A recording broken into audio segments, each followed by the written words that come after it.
ونستغفره ونؤمن به ونتوكل عليه ونعوذ بالله من شرور أنفسنا ومن سيئات أعمالنا من يهده الله فلا مضل له ومن يضلله فلا هادي له وأشهد أن لا إله إلا الله وحده لا شريك له وأشهد أن محمدًا عبده ورسوله أرسله بالحق بشيرا ونذيرا وداعيا إلى الله بإذنه وسراجا منيرا فأعوذ بالله السميع العليم من الشيطان الرجيم بسم الله الرحمن الرحيم يا أيها الذين آمنوا اتقوا الله حق تقاته ولا تموتن إلا وأنتم مسلمون يا أيها الناس اتقوا ربكم الذي خلقكم من نفس واحدة وخلق منها زوجها وبث منهما رجالا كثيرا ونساء واتقوا الله الذي تساءلون به والأرحام إن الله كان عليكم رقيبا يا أيها الذين آمنوا اتقوا الله وقولوا قولا سديدا يصلح لكم أعمالكم ويغفر لكم ذنوبكم ومن يطع الله ورسوله فقد فاز فوزا عظيما أما بعد فإن خير الحديث كتاب الله وخير الهدي هدي محمد صلى الله عليه وسلم وشر الأمور محدثاتها وكل محدثة بدعة وكل بدعة ضلالة وكل ضلالة في النار فأعوذ بالله السميع العليم من الشيطان الرجيم بسم الله الرحمن الرحيم وما أمروا إلا ليعبدوا الله مخلصين له الدين حنفاء ويقيموا الصلاة ويؤتوا الزكاة وذلك دين القيمة سبحانك لا علم لنا إلا ما علمتنا إنك أنت العليم الحكيم رب اشرح لي صدري ويسر لي أمري واحلل عقدة من لساني يفقهوا قولي اللهم انفعنا بما علمتنا وعلمنا ما ينفعنا وزدنا علما قابل احترام حاضرین جمعہ اور معزز خواتین اسلام، ہر قسم کی تعریف، حمد و ثنا، کبریائی، بڑائی اس اللہ رب العزت کے لیے لائق و زیبا ہے جو ساری کائنات کا اکیلا مالک، خالق، پالنہار، پروردگار ہے۔ اس مختصر حمد و ثنا کے بعد درود و سلام ہو جی و انگنت لاکھوں کروڑوں مرتبہ تمام انبیاء کرام پر، خصوصاً ہمارے پیارے نبی تاجدار مدینہ احمد مجتبی محمد مصطفیٰ صلی اللہ علیہ وسلم کی ذات گرامی پر، جنہوں نے اسلام جیسی عظیم نعمت جو اللہ تبارک و تعالیٰ کا پسندیدہ دین ہے اور اس کے احکام پر چلنے والا آدمی اللہ تبارک و تعالیٰ کا محبوب ترین بندہ ہے، اس جیسی اسلامی تعلیمات حفاظت کے ساتھ بہت ساری تکلیفیں، پریشانیاں جھیل کر ہم تک پہنچائی ہیں، صلی اللہ علیہ وبارک علیہ وسلم۔ محترم حاضرین، خطبہ مسنونہ کے بعد میں نے آپ کے سامنے سورۃ البینہ کی ایک آیت تلاوت کی۔ اللہ تبارک و تعالیٰ اس آیت کے اندر ارشاد فرماتا ہے وَمَا أُمِرُوا إِلَّا لِيَعْبُدُوا اللَّهَ مُخْلِصِينَ لَهُ الدِّينَ، لوگوں کو اس بات کا حکم دیا گیا کہ وہ صرف اور صرف اللہ تبارک و تعالیٰ کی عبادت کریں، اس کے لیے دین کو خالص کرتے ہوئے اخلاص کے ساتھ اس کی رضا حاصل کرنے کے لیے کریں، اس کی خوشنودی حاصل کرنے کے لیے کریں، اور اس بات کا بھی حکم دیا گیا کہ وہ نماز قائم کریں، اور اسلام نے اس بات کا بھی حکم دیا کہ مسلمان زکوٰۃ ادا کرے، اور یہی مضبوط دین ہے۔ اس آیت سے اہمیت کے ساتھ اس بات کا پتہ چلتا ہے کہ اخلاص کی اسلام کے اندر بڑی اہمیت ہے، اور اللہ تبارک و تعالیٰ نے اس آیت کے اندر اسلام کی تعلیم دی ہے اور اس کا حکم دیا ہے۔ ہمارے ہر عمل کے قبول ہونے کے لیے اخلاص شرط ہے۔ اخلاص کے بغیر کیا ہے، ہمارا کوئی عمل اللہ تبارک و تعالیٰ کے ہاں قابل قبول نہیں ہے۔ کسی بھی عمل کے قبول ہونے کے لیے دو شرطیں بتائی ہیں، دو شرطیں ضروری ہیں کسی بھی عمل کے قبول کے لیے۔ پہلی شرط اخلاص ہے۔ اخلاص کا مطلب یہ ہے کہ میں جو کر رہا ہوں، میں جو عمل کر رہا ہوں، میری نماز، میری ریاضتیں، میری عبادتیں، میری دعا اور میری ساری قربانیاں، اور اس کا مقصد صرف اور صرف کیا ہے، اللہ کی رضا ہے۔ اللہ تبارک و تعالیٰ میرے اس عمل کو قبول کر لے، اللہ تبارک و تعالیٰ میرے اس عمل سے راضی ہو جائے، اور اس عمل کی قبولیت کی بنا پر اللہ تبارک و تعالیٰ نے جو جنت تیار کی ہے میں اسے حاصل کر لوں، اور ریاکاری کی وجہ سے اللہ تبارک و تعالیٰ مجھے جہنم میں ڈالے گا، میں اس سے بچ جاؤں۔ یہی مقصد ہوتا ہے، اور اسی کو اخلاص کہا گیا۔ اسی کو اخلاص کہا گیا کہ پوری خرابیوں سے، پوری ریاکاری سے، ریا و نمود سے، دکھاوے سے، کسی کی تعریف کو یعنی سامنے رکھ کر اگر آدمی کوئی عمل کرتا ہے تو اللہ تبارک و تعالیٰ نے کہا کہ وہ عمل قابل قبول نہیں ہے، وہ عمل قابل قبول نہیں ہے۔ تو عمل کے قبول ہونے کے لیے پہلی شرط بتائی گئی وہ اخلاص ہے، اور دوسری شرط آپ صلی اللہ علیہ وسلم نے بیان فرمایا المتابعہ، اللہ کے رسول صلی اللہ علیہ وسلم کی اطاعت۔ اللہ کے رسول صلی اللہ علیہ وسلم کا طریقہ ضروری ہے۔ اگر کوئی آدمی اللہ کے رسول صلی اللہ علیہ وسلم کے عین طریقے کے مطابق کوئی عمل کر رہا ہے، لیکن اس کی نیت برابر نہیں ہے، اس کی نیت میں کھوٹ ہے، اس کا دل کیا ہے، خالص نہیں ہے، تو ایسا عمل مردود ہے، اللہ تبارک و تعالیٰ کے ہاں وہ عمل قابل قبول نہیں ہے۔ اگر کوئی آدمی اخلاص کے ساتھ، للہیت کے ساتھ کیا ہے، اللہ تبارک و تعالیٰ کی عبادت کر رہا ہے، لیکن وہ عمل اور وہ عبادت کیا ہے، اللہ کے رسول صلی اللہ علیہ وسلم کے طریقے پر نہیں ہے، تو وہ عمل بھی کیا ہے، مردود ہے۔ تو بتانے کا مقصد یہ ہے کہ اخلاص کی یہ دو شرطیں ہر عمل کے لیے ضروری ہیں، ہر عمل کی قبولیت کے لیے ضروری ہیں۔ اس میں سے کوئی ایک عمل، کوئی ایک شرط چھوٹ جاتی ہے تو وہ عمل قابل قبول نہیں ہے۔ اور اخلاص اللہ تبارک و تعالیٰ کو بہت زیادہ پسند ہے۔ اللہ تبارک و تعالیٰ کو یہ اخلاص کیا ہے، بہت زیادہ پسند ہے۔ اس کی بہت بڑی مثال دیتے ہوئے علامہ ابن قیم نے بیان فرمایا کہ اخلاص اللہ تبارک و تعالیٰ کو اتنا زیادہ پسند ہے کہ اگر کافر اور مشرک بھی تھوڑی دیر کے لیے اللہ تبارک و تعالیٰ کے لیے اخلاص یعنی خالص کرتے ہوئے کسی بھی عمل کو کر لیں، تو اللہ تبارک و تعالیٰ کیا ہے، اس وقت کے لیے کیا ہے، اللہ تبارک و تعالیٰ انہیں اس کام سے اس عمل کو کیا ہے، قبول کر لیتا ہے، اور بری سے بری کیا ہے ماحول میں بھی انہیں نجات دے دیتا ہے۔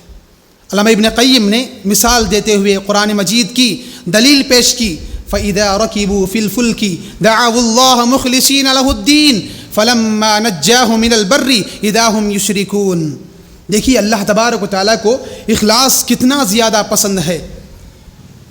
کفار مکہ تجارت کے لیے پانی کا اکثر کیا ہے، سمندری سفر کیا کرتے تھے، کشتیوں میں سفر کیا کرتے تھے۔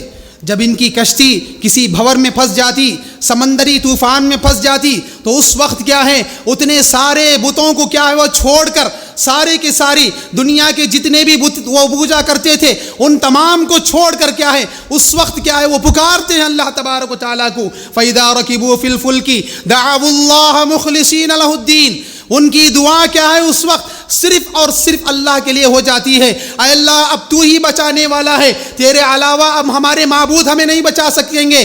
تو اخلاص کے ساتھ کیا ہے، دل کو خالص کرتے ہوئے اللہ تبارک و تعالیٰ کو پکارتے ہیں۔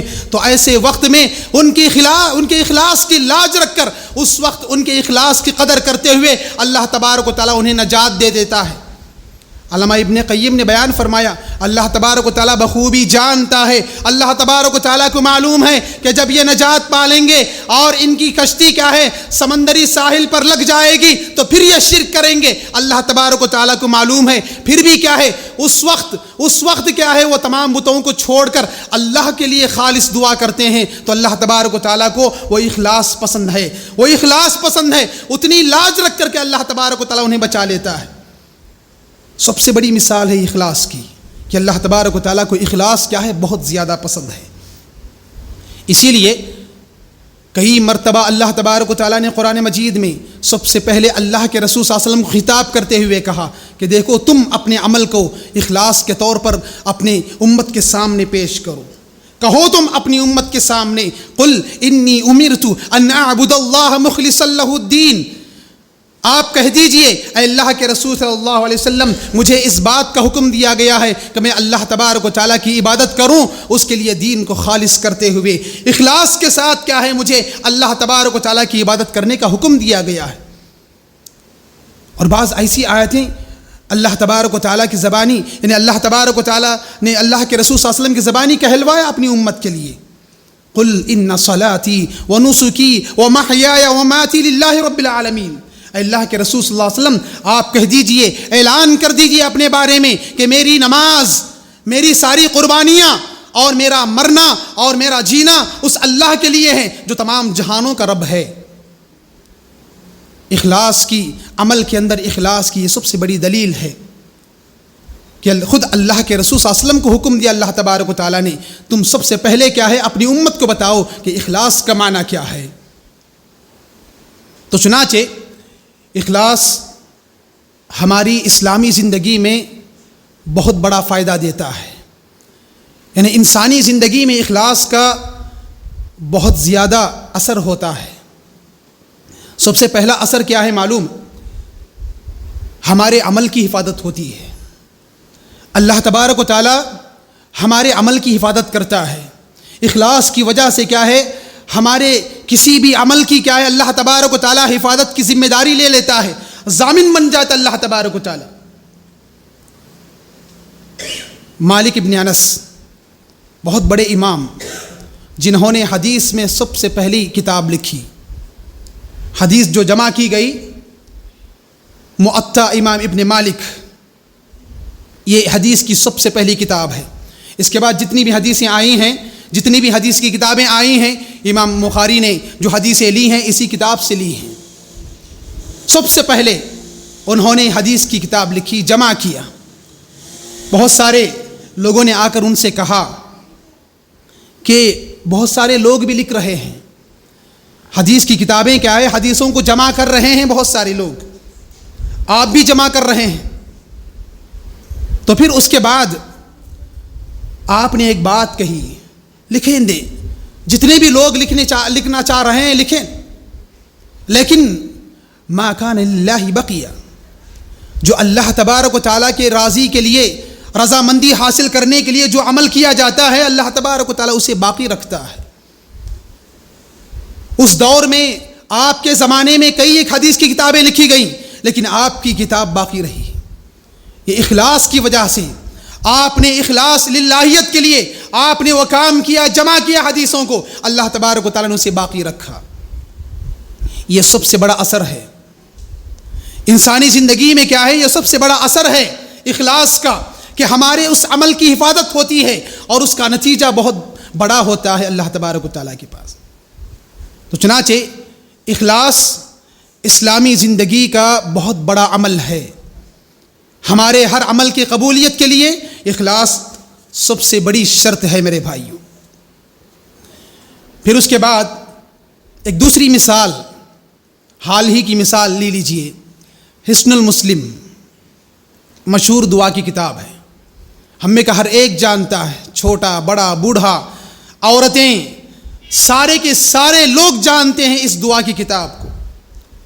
آپ کو معلوم ہے، آپ جانتے ہیں کہ ہزاروں سینکڑوں کتابیں لکھی گئی ہیں، چھوٹی بڑی، تفسیر کے ساتھ تشریح کے ساتھ کیا ہے دعاؤں کی کئی سینکڑوں کتابیں لکھی گئی ہیں، لیکن اس کتاب کی مقبولیت دنیا کے کونے کونے کے اندر ہے۔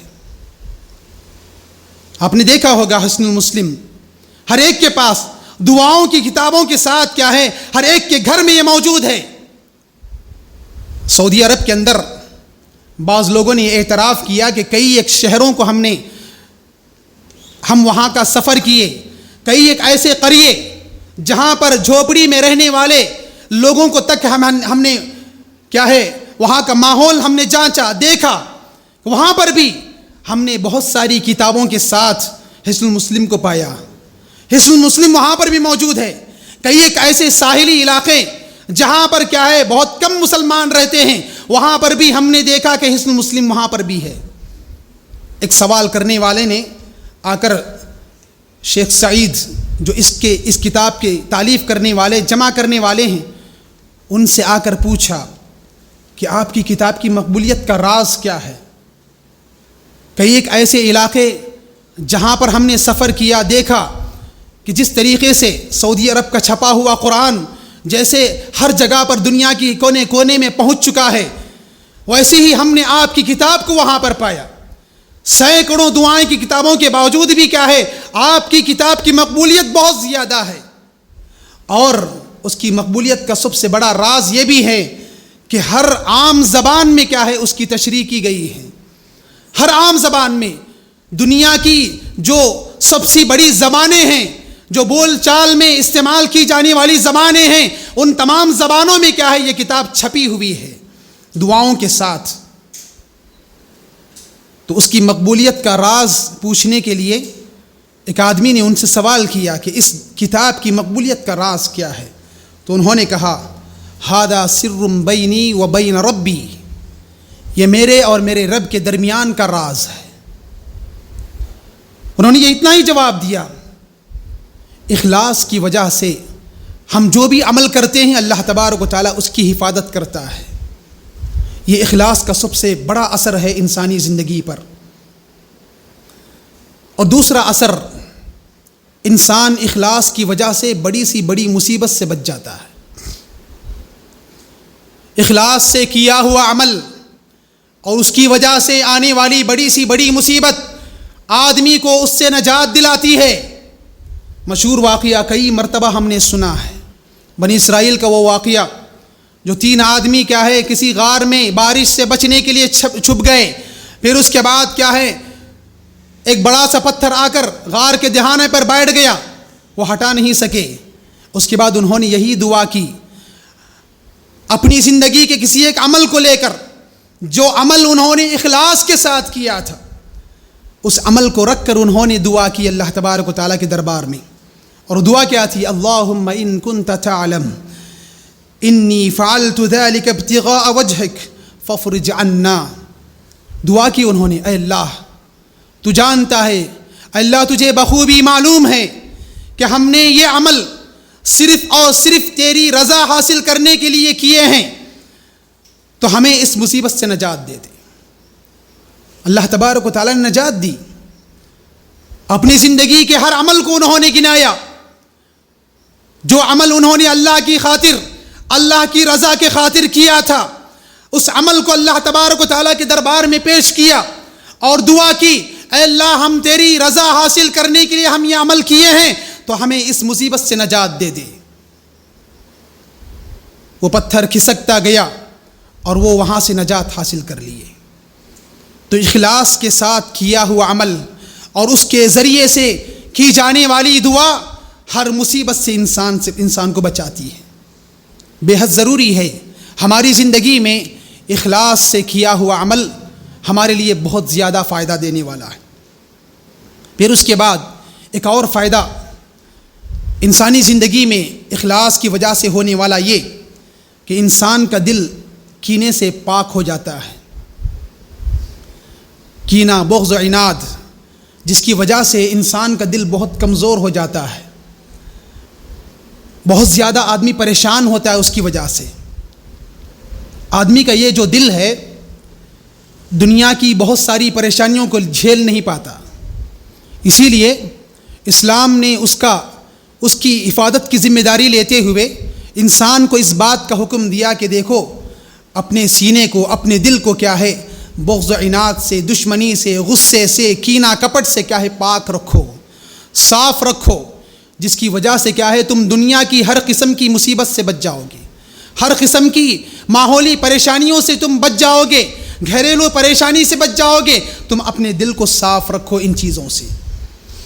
اور اس دل کو صاف رکھنے کے لیے اللہ کے رسول صلی اللہ علیہ وسلم نے 3 چیزوں کا حکم دیا ہے۔ پہلی چیز کیا ہے؟ ہر عمل میں اخلاص، جو بھی ہم عمل کرتے ہیں اخلاص کے ساتھ کریں، اللہ تبارک و تعالیٰ کی خوشنودی حاصل کرنے کے لیے کریں۔ اور دوسری چیز کیا ہے؟ اسلامی ائمہ، اسلامی رہنما جو ہوتے ہیں ان کی خیر خواہی چاہنا، ان کی جو اچھی بات ہوتی ہے اسے لینا، اور اگر وہ غلط راستے پر ہیں تو ان کی تنبیہ کرنا۔ یہ مناصحۃ لأئمۃ المسلمین، یہ دوسری چیز جس کی وجہ سے کیا ہے انسان کا دل کینے سے خالی ہوتا ہے۔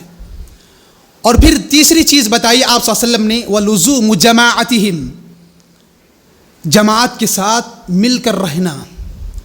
کئی قسم کے لوگ ہوتے ہیں جماعت کے اندر، اتحاد کے ساتھ رہنا، جماعت کے ساتھ، جمعیت کے ساتھ کیا ہے مل کر رہنا، مل کر کام کرنا، کسی قسم کا کیا ہے دل میں نقص رکھے بغیر، کینہ کپٹ کسی کے تعلق سے رکھے بغیر کیا ہے ہر ایک کے ساتھ مل کر رہنا، یہ انسان کے دل کے کینے کو خالی کرنے کا سب سے بڑا ذریعہ ہے۔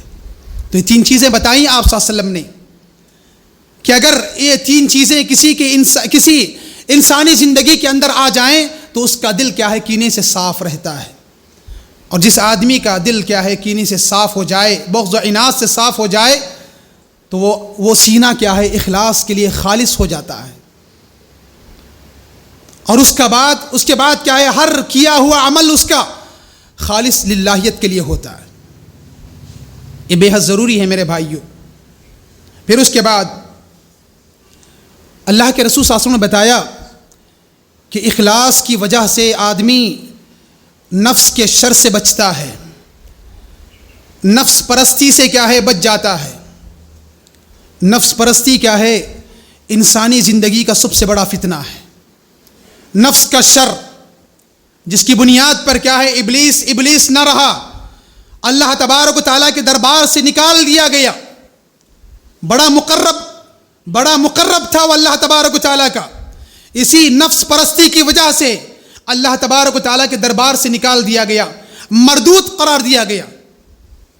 تو آدمی بھی اگر نفس پرستی میں آ کر نفس کے شر سے بچے بغیر اگر زندگی گزارتا ہے تو ایسا آدمی کیا ہے نفس پرستی میں مبتلا ہوتا ہے۔ اللہ تبارک و تعالیٰ ایسے آدمی کو ذلیل و خوار کر دیتا ہے، جیسے شیطان کو کیا۔ تو اللہ تبارک و تعالیٰ نے نفس کے شر سے بچنے کا حکم دیا، اور جو آدمی مخلص ہوتا ہے اللہ تبارک و تعالیٰ اس کے لیے اسے کیا ہے مخلص بنا دیتا ہے، منتخب بنا دیتا ہے۔ جب شیطان مردود ہو رہا تھا، اللہ کے دربار سے نکال دیا جا رہا تھا، تو اس نے مہلت مانگی اللہ تبارک و تعالیٰ سے، اور اس نے چیلنج کیا اللہ تبارک و تعالیٰ کے دربار میں کہ میں تیرے بندوں کو گمراہ کروں گا، ہر طرف سے آ کر میں تیرے بندوں کو گمراہ کروں گا، تیرے صحیح راستے سے نکال کر رہوں گا، اور تیری جہنم کو کیا ہے بھر دوں گا ان لوگوں سے۔ اور پھر اس نے یہ بھی بات کا اقرار کیا، اعتراف کیا کہ تیرے جو مخلص بندے ہیں اس پر میرا کیا ہے ان لوگوں پر، ان مخلص بندوں پر کیا ہے میرا دبدبہ نہیں چلے گا، الا عبادک منہم المخلصین، تیرے مخلص جو بندے ہوں گے ان پر کیا ہے میرا بس نہیں چلے گا۔ مخلص جو آدمی ہوتا ہے جس کو اللہ تبارک و تعالیٰ منتخب کر لیتا ہے، چن لیتا ہے، ایسا آدمی ہی مخلص بنتا ہے، ایسا آدمی ہی مخلص بنتا ہے۔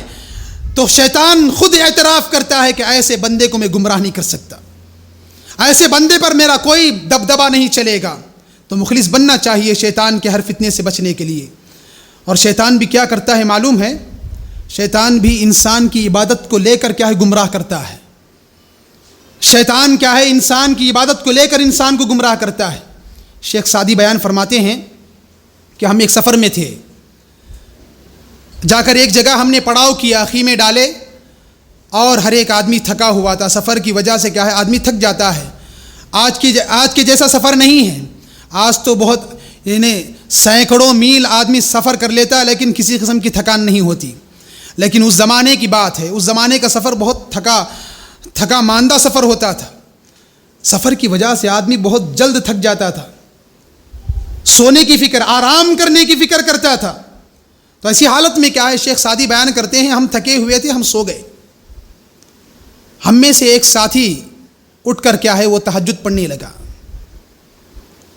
لگا اور تہجد پڑھنے کے بعد رات بھر اس نے اللہ تبارک و تعالیٰ کی عبادت کی. اور صبح میں کیا ہے اس نے اپنے ہی ساتھیوں پر تبصرے کرنے شروع کر دیے، تنقید کرنا شروع کر دیا. کیسے لوگ ہیں، غافل ہیں اللہ تبارک و تعالیٰ کی عبادت سے، اللہ تبارک و تعالیٰ کو یاد نہیں کرتے ہیں، اللہ تبارک و تعالیٰ کی عبادت نہیں کرتے ہیں. زبان کھول کر کیا ہے اس نے اپنے ساتھیوں کی تنقید شروع کر دی. شیخ سعدی نے کہا کہ بہتر ہوتا کہ تم جاگے بغیر سو جاتے اور صبح کی نماز کے لیے اٹھ جاتے. تمہاری اسی تنقید کی وجہ سے، تمہاری اسی مغروری کی وجہ سے تمہارا سارا عمل بیکار ہو گیا اور اللہ تبارک و تعالیٰ تمہارا سارا عمل تمہارے منہ پر مار دیا. شیخ سعدی نے بیان فرمایا تو انسان کو شیطان کیا ہے اسی راستے سے، اس کی عبادت کے راستے سے لے جا کر کے گمراہ کرتا ہے. پہلی صف کا مصلی ہے، پڑھتا ہے تو دوسروں کو کیا ہے حقیر نظر سے دیکھتا ہے اور اپنے آپ کو کیا ہے بڑا متقی سمجھتا ہے. میں بڑا متقی ہوں، میں پہلے صف کا مصلی ہوں، اور یہ لوگ کیا ہے لاپرواہ، سستی کرنے والے. اور یہ سمجھ کر کیا ہے اپنے آپ کو مغرور کی فہرست میں کیا ہے جمع کر لیتا ہے اور لوگوں کو حقیر سمجھتا ہے. اور یہ شیطان کی برائی ہے، شیطان کا شر ہے، اور یہ نفس پرستی ہے. عبادت کی وجہ سے آدمی کیا ہے نفس پرستی میں مبتلا ہوتا ہے. ایسا آدمی مخلص نہیں ہوتا اور اس کا سارا عمل کیا ہے دکھاوے پر مبنی ہے، اور دکھاوے پر مبنی عمل اللہ تبارک و تعالیٰ کے ہاں مردود ہے، قابل قبول نہیں ہے. چنانچہ اخلاص کے بہت بڑے فائدے ہیں، اور جو بھی آدمی عمل کرتا ہے اخلاص کے ساتھ فوراً اس کا نتیجہ ظاہر ہوتا ہے اور بڑے انداز میں ظاہر ہوتا ہے. 6 صدی کے ایک بڑے محدث حافظ عبد الغنی، ان کی سوانح حیات میں، ان کی تاریخ میں ایک واقعہ لکھا جاتا ہے کہ حاکم وقت نے انہیں جیل خانے میں ڈال دیا. ان کو کیا ہے جیل خانے میں ڈال دیا گیا. ایک رات اٹھ کر وہ اللہ تبارک و تعالیٰ کی عبادت کرنے لگے. 2 رکعت نماز پڑھی، تہجد کی اور دعائیں کرنے لگے. گڑ گڑا کر، رو کر کیا ہے دعائیں کرنے لگے. اور ان کے ساتھ جیل کے اندر بہت سارے یہودی تھے، عیسائی تھے اور بہت سارے ہندو لوگ بھی تھے. مشہور عالم ہیں، 6 صدی کے کیا ہے مشہور محدث بھی ہیں. ان کی زندگی کا یہ واقعہ ہر ایک تاریخ کی کتاب کے اندر موجود ہے. سیر اعلام النبلاء یہ محدثین کی تاریخ کی سب سے بڑی کتاب ہے، جس کے اندر کیا ہے محدثین کی سوانح حیات، ان کی زندگی کے تبصرے کیے گئے ہیں، اور اس کے اندر بھی یہ واقعہ موجود ہے. تو وہ دعائیں کرنے لگے، گڑ گڑا کر اللہ تبارک و تعالیٰ سے مانگنے لگے. صبح میں سارے کے سارے لوگ جیل جو قیدی تھے وہ سب کیا ہے جیلر کے پاس گئے اور انہوں نے کہا کہ ہم سب مسلمان ہو گئے ہیں. تو اس جیلر نے سب سے پہلے یہی سوال کیا، کیا حافظ عبد الغنی نے تمہیں تبلیغ کیا ہے؟ تمہارے درمیان کیا ہے حافظ عبد الغنی نے تبلیغ کی جس کی وجہ سے تم مسلمان ہوئے ہو؟ تو انہوں نے کہا کہ نہیں، ہم نے دیکھا کل رات اس کی عبادت کو اور اس کے اللہ تبارک و تعالیٰ کے دربار میں دعا کرنے کو، اللہ تبارک و تعالیٰ کے دربار میں گڑ گڑانے کو، اور ہم نے دیکھا اس کے رونے کو جس کی وجہ سے ہمیں آخرت کی یاد آ گئی. اللہ تبارک و تعالیٰ کے سامنے کھڑے ہونے کا ڈر ہمارے دل میں پیدا ہو گیا، اس وجہ سے ہم مسلمان ہو گئے. اخلاص سے کیا ہوا عمل اس کا بہت زیادہ بڑا فائدہ ہوتا ہے. اتنا بڑا فائدہ سارے کے سارے قیدی مسلمان ہو گئے. اسلام کی تبلیغ کیے بغیر، اسلام کی بات بتائے بغیر کیا ہے مسلمان ہو گئے. یہ اخلاص کا فائدہ ہے. تو چنانچہ میں نے ایک مثال بیان کی کہ مخلص آدمی اللہ تبارک و تعالیٰ کو بہت زیادہ پسند ہے. اور جب آدمی اگر وہ مشرک بھی ہو اخلاص کے ساتھ دعا کرتا اللہ تبارک و تعالیٰ سے, اللہ تبارک و تعالیٰ نجات دے دیتا ہے. معلوم ہے اللہ تبارک و تعالیٰ کو کہ یہ پھر شرک کریں گے, میرے ساتھ کسی دوسرے کو شریک ٹھہرائیں گے, اس کے باوجود بھی کیا ہے ان کے اخلاص کو پسند کرتے ہوئے اللہ تبارک و تعالیٰ انہیں نجات دے دیتا ہے. ذرا سوچئے, ہم مومن ہیں, ہم مسلمان ہیں, کہ ہمارا عمل کیسے ہونا چاہیے. اگر ہمارا عمل اخلاص والا ہو گیا تو سوچئے اللہ تبارک و تعالیٰ ہمیں کتنا بڑا فائدہ دے گا. اخلاص کے ساتھ اگر مشرک دعا کرتا اللہ تبارک و تعالیٰ نجات دے دیتا ہے, اگر مومن اخلاص کے ساتھ کوئی عمل کرتا ہے تو اس کا ثواب کتنا زیادہ ہوگا. سوچنا چاہیے میرے بھائیوں. اخلاص صرف عبادت میں نہیں ہے. اخلاص کا معنی کیا ہے؟ ہمارے دل کو صاف کرنا, ہر قسم کی غلاظتوں سے صاف کرنا ہے. ہر قسم کی غلاظت سے صاف ہوتے ہوئے ہم کوئی عمل کرتے ہیں, اللہ تبارک و تعالیٰ کی عبادت کرتے ہیں, اللہ تبارک و تعالیٰ قبول کر لیتا ہے. اسی طریقے سے اگر آدمی اللہ کا مخلص بن جاتا ہے, ہر عمل اللہ کے لیے کرنے کے لیے لگ جاتا ہے, تو اس کا دل کیا ہے بندوں کے لیے بھی مخلص بن جاتا ہے. بندوں کے لیے بھی مخلص بن جاتا ہے. جو آدمی اللہ کا مخلص ہوتا ہے وہ بندوں کا بھی مخلص ہوتا ہے. ہم یہی سمجھتے ہیں کہ صرف ہمارا عمل اللہ کے لیے خالص ہو جائے, بندوں کے لیے کیا بھی کر رہے ہیں, کچھ بھی کر رہے ہیں, اور وہاں پر بندوں کے حقوق مارے جا رہے ہیں, پھر بھی ہمارا عمل اللہ کے لیے خالص ہو جائے. ایسا نہیں ہے میرے بھائیو. اخلاص ہمارا اللہ کے لیے بھی ہو اور بندوں کے ساتھ بھی ہو. ضروری ہے. ربکم اعلم بما فی نفوسکم ان تکونوا صالحین فانہ کان للأوابین غفورا وآت ذا القربى حقہ. اتنی بہترین آیت قرآن مجید میں بندوں کے حقوق کے تعلق سے, اپنے نفسوں کو بندوں کے حقوق کے تعلق سے صاف کرنے کے تعلق سے سب سے بہترین آیت ہے میرے بھائیوں. 15ویں پارے کی بنی اسرائیل کی آیت ہے. آپ اٹھا کر دیکھیں, اللہ تبارک و تعالیٰ نے اس آیت سے پہلے ماں باپ کی خدمت کا حکم دیا ہے. ماں باپ کی خدمت کا حکم دیا ہے. پہلے اللہ تبارک و تعالیٰ کی عبادت کا حکم دیا, پھر اس کے بعد بندوں میں والدین کی اطاعت کا حکم دیا ہے, ان کی نافرمانی سے بچنے کا حکم دیا ہے, اور اگر وہ بوڑھے ہو گئے ہیں تو انہیں اف تک نہ کہنے کا حکم دیا ہے, اور ان تمام باتوں کا ذکر کرنے کے بعد ان کے حق میں دعا کرنے کا حکم دیا. پھر اس کے بعد اللہ تبارک و تعالیٰ نے اس آیت کا ذکر فرمایا, ربکم اعلم بما فی نفوسکم. اتنی بڑی آیت اگر آپ سمجھیں, ماں باپ کی خدمت کر رہے ہیں, خوش ہیں, چہرے سے خوش ہیں, آپ چہرے سے خوش ہیں, آپ کے ماں باپ انسان ہیں, آپ کے ماں باپ انسان ہیں, آپ کے چہرے کو دیکھ کر خوش ہو جاتے ہیں, دعا دیتے ہیں, لیکن آپ کا دل کیا ہے, آپ ان کی خدمت کرنا نہیں چاہتا ہے, ان کی خدمت کرنا نہیں چاہتا ہے. ربکم اعلم بما فی نفوسکم. اللہ تبارک و تعالیٰ تمہارے دلوں کو جانتا ہے. تمہارے چہرے کے ساتھ ساتھ تم اپنے دل کو بھی صاف کرو اپنے ماں باپ کے لیے. دل میں یہ دعا نہ کرو کہ کب مریں گے, یہ کب ان کی خدمت سے ہمارا چھٹکارا ملے گا. ربکم اعلم بما فی نفوسکم. اتنی بڑی آیت ہے یہ. آدمی کیا ہے, سنتے ہی فوراً اطاعت کرتا ہے, فوراً اطاعت کرتا ہے, کیونکہ مشرک ماں باپ ہیں تو ان کی خدمت کرنے کا بھی حکم دیا اللہ تبارک و تعالیٰ نے. اگر تمہارے ماں باپ مشرک ہیں, تم مومن ہو, تو تمہاری اطاعت کیا ہے, ضروری ہے ان کے لیے. صرف ایک بات نہیں ماننا, شرک کرنے کا حکم دے تو مت مانو. فلا تطعهما وصاحبهما فی الدنیا معروفا. دنیا کی تمام چیزیں میں ان کے ساتھ تم رہو, تمہارا حق ہے. ربکم اعلم بما فی نفوسکم.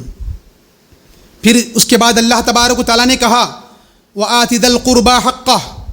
ماں باپ کے لیے تمہارا دل صاف ہے, اس لیے کہ وہ تمہارے کیا ہے, دنیا میں آنے کا ذریعہ ہیں.